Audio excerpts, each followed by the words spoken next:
Hey everyone, Elizabeth here. The Last Laugh delivers stories that leave you speechless. If you're here for it, hit subscribe and let's go. I stood in my home office, staring at the empty drawer where I kept exactly $15,950 in cash, 3 years of careful saving for my MBA program at Northwestern. The money I'd been adding to, $50 here, $200 there, scraped together from what my family thought was my little secretary job at some tech company downtown. The drawer wasn't forced open. Someone had a key. And there were only 3 people who had access to my house while I was at work. My mother, my father, and my sister, Melissa. I pulled out my phone and opened the security camera app I'd installed 6 months ago. The one nobody knew about because they all thought I was too technologically incompetent to set up a home security system. The same people who thought I was a glorified receptionist making maybe $45,000 a year. I scrolled back to Tuesday afternoon, 2:17 p.m. There she was. Melissa, 26 years old, unemployed for the past 8 months, letting herself in with the spare key I'd given her, for emergencies. She walked straight to my office like she knew exactly where she was going. I watched her open the drawer, count the money, her lips moving as she tallied it, and then stuff all $159 $50 bills and $100 bills into her designer purse. The purse I'd seen her post on Instagram last week with the caption, "Treating myself." Nail polish, she didn't look guilty. She didn't look conflicted. She looked satisfied as she locked the drawer again and walked out, locking my front door behind her like she'd just stopped by to water my plants. I saved the footage to 3 different locations and texted my sister, "Coming to Mom and Dad's for dinner tonight. Need to talk." Her response came immediately, Mom's making pot roast." Of course she was coming. She lived with our parents rent-free, had for 2 years, ever since she quit her job at the dental office because her boss was too demanding. Translation, he expected her to show up on time. I sat in my office, the one with the standing desk, dual monitors, and certifications on the wall that nobody in my family had ever bothered to read, and made a decision. I wasn't going to tell them. Not yet. I wanted to see exactly what they'd do with my money. How far they'd go. What story they'd tell themselves to justify it. Because here's what my family didn't know: I wasn't a secretary. I was vice president of technology integration at Meridian Solutions, a software company with 1,200 employees and $400 million in annual revenue. My salary was $185,000 a year, plus bonuses. Last year's bonus had been $280,000. The $15,950 they'd stolen? I earned that in less than 3 weeks. But to them, I was just Alex. Boring Alex. Alex who worked in some office job and was still single at 33 and never did anything fun because I was always working. Let's see how tonight went. I arrived at my parents' house at 6:30 p.m. sharp. Dad's truck was in the driveway next to Mom's sedan. Melissa's Jeep, the one Dad had co-signed for because she had no credit, sat behind them both. "Alex." Mom called from the kitchen as I walked in. "You're just in time. Melissa's been helping me cook all afternoon." I found them in the kitchen. Mom stirring gravy, Melissa setting the table wearing a new outfit I didn't recognize. Dark jeans that looked expensive. A silk blouse. Shoes that had to cost at least $200. "New clothes?" I asked casually. Melissa beamed. "Yeah. Found an amazing sale at Nordstrom. Got all of this for practically nothing." Practically nothing probably meant $800. My $800. "Looks great," I said, smiling. Dad emerged from the living room, beer in hand. "Alex. Good to see you. How's the secretarial work treating you?" "Admin assistant," Mom corrected automatically, though I'd stopped correcting them 3 years ago when I'd been promoted to VP. "And Alex, honey, we keep telling you, you need to ask about getting paid more." "I'm good where I am," I said. Melissa smirked as she folded a napkin. "Alex likes job security. Even if it means staying in a dead-end position forever. Some people just don't have ambition." I watched her handle the napkins, the same hands that had counted my cash 3 days ago. "Speaking of money," Dad said, settling into his recliner. "Melissa's looking at going back to school. Thinking about getting her real estate license." "That's exciting," I said. "Yeah, it's $3,000 for the course and exam," Melissa said. "I've been saving up. Actually just came into some unexpected money, so I can finally afford it." Mom clasped her hands together. "Oh, sweetie, that's wonderful. Where did the money come from?" Melissa didn't even hesitate. "Remember Aunt Carol? She sent me a check for my birthday. $3,000. Super generous. Aunt Carol had died 4 years ago." Wow," I said slowly. "Very generous." "I know, right?" I was shocked when I opened it. Melissa set down the last fork. "Some people just get lucky, I guess. Unlike others who have to grind away at boring jobs forever." She was looking directly at me when she said it. Dad chuckled. Well, you've always been the smart one, Mel. Alex, you could learn something from your sister's resourcefulness. I just nodded and helped Mom bring the pot roast to the table. Dinner conversation flowed around me.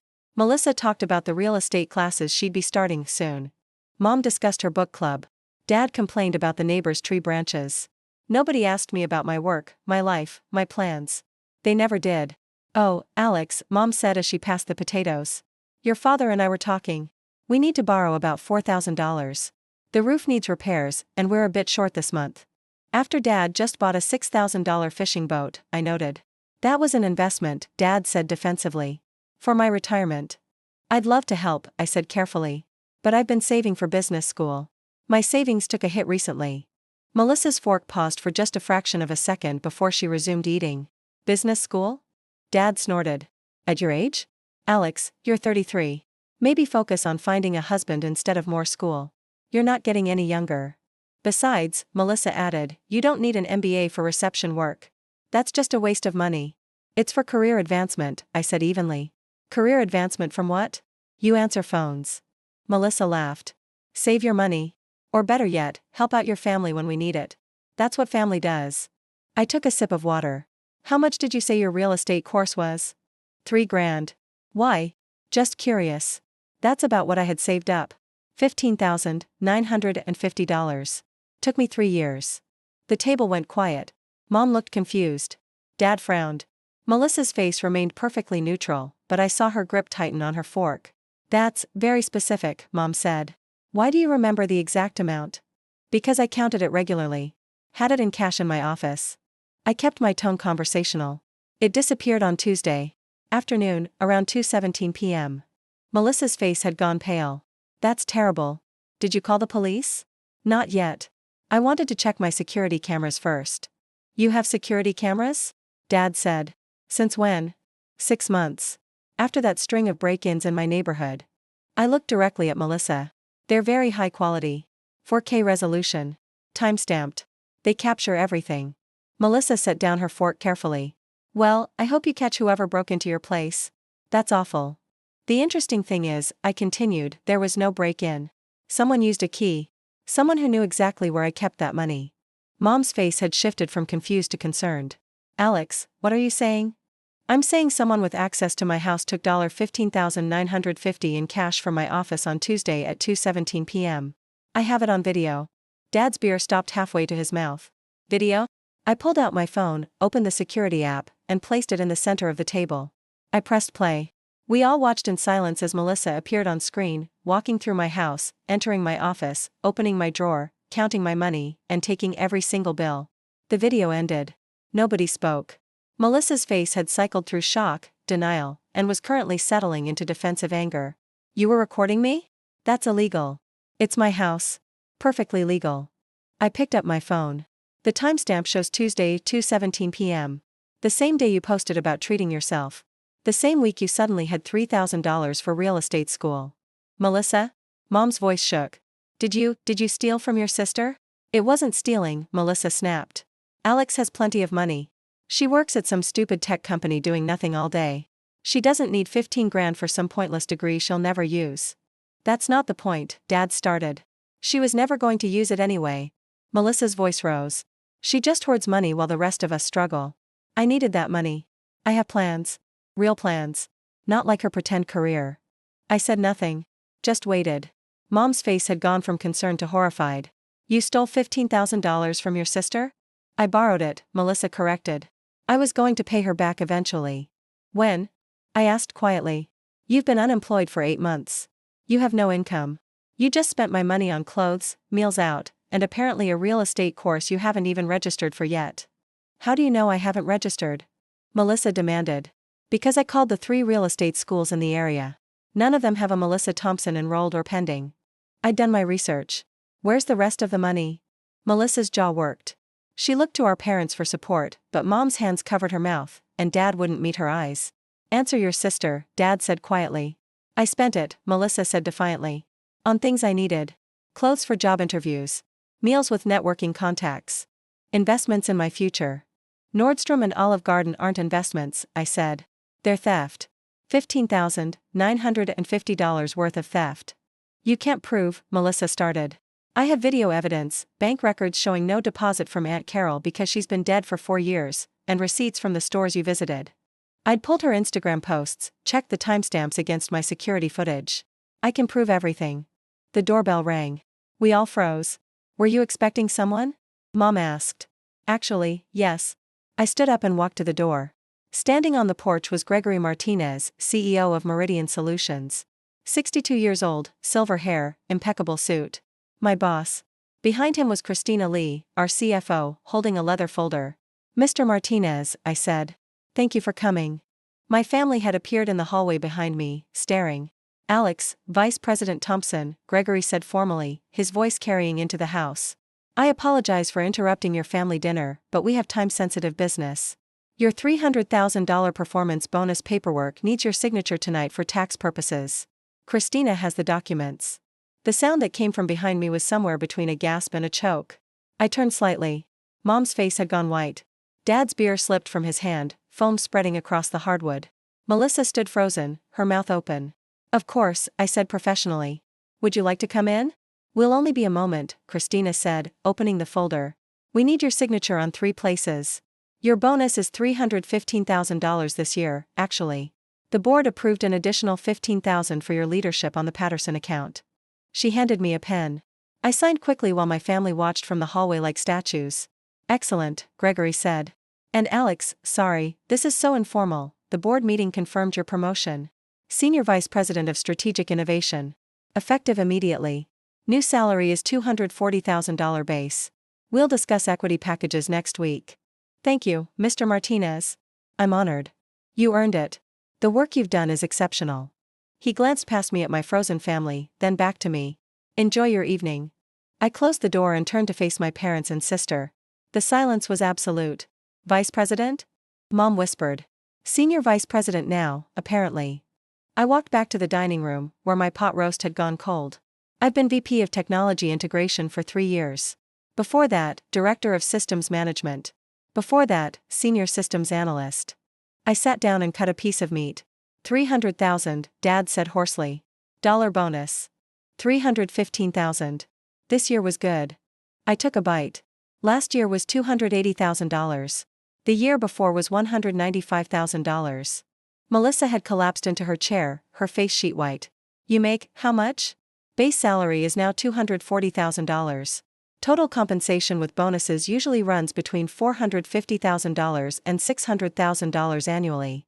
I looked at her directly. So yes, Melissa, I could afford to lose $15,000. But that's not the point. Why didn't you tell us? Mom's voice cracked. I tried. 5 years ago, I told you about my promotion to director. Dad said, that's nice, honey, but don't let work interfere with finding a man. I turned to Mom. 3 years ago, I mentioned I was being considered for VP. You said I should focus on marriage instead of career climbing. We didn't know, Dad started. You didn't ask. You assumed. You decided I was a secretary, and that's all you ever saw. I set down my fork. You know what bothered me most about the theft? Not the money.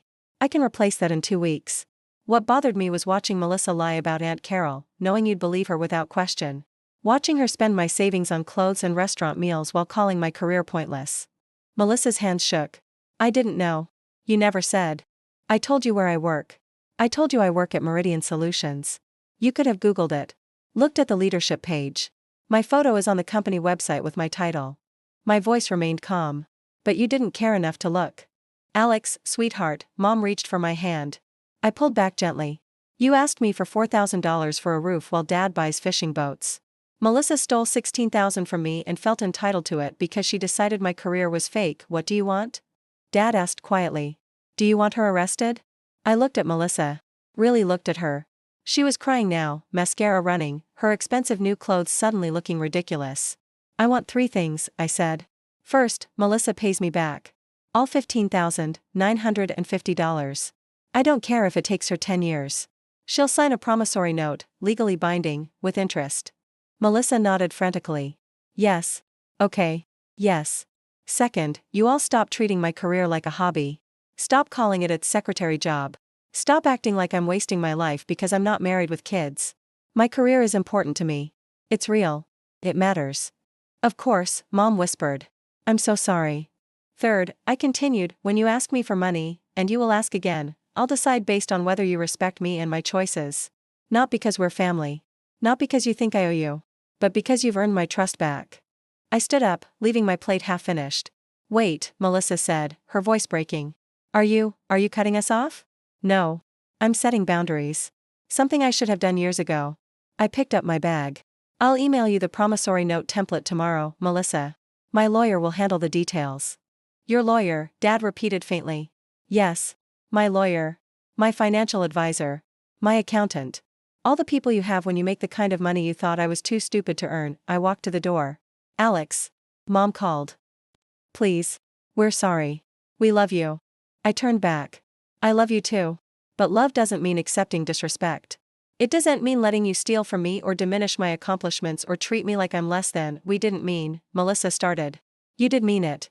You meant every dismissive comment, every joke about my little job, every time you borrowed money and never paid it back. You meant it because you believed it. I opened the door. When you're ready to know me, actually know me, as I really am, call me. But not before then. 3 months later, I received my first payment from Melissa.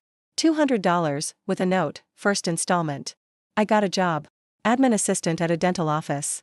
$42,000 per year. I'm sorry. I understand now. Mom had called twice a week, every week. Just to talk. No agenda.